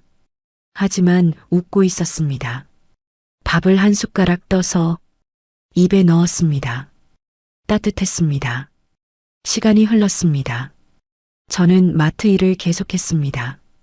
하지만 이젠 달랐습니다. 저녁에는 요가 수업을 갔습니다. 호흡에 집중하세요. 선생님 말씀대로 숨을 고르니 마음이 편안해졌습니다. 동네 문화센터 강좌도 신청했습니다. 수채화 그리기였습니다. 붓을 들고 종이에 색을 칠하니 이상하게 마음이 가벼워졌습니다. 집에 돌아와 14층 창가에 섰습니다. 아파트 단지를 내려다봤습니다. 저녁 노을이 붉게 물들어 있었습니다. 하나둘 불이 켜지는 집들, 사람들이 돌아오는 시간이었습니다.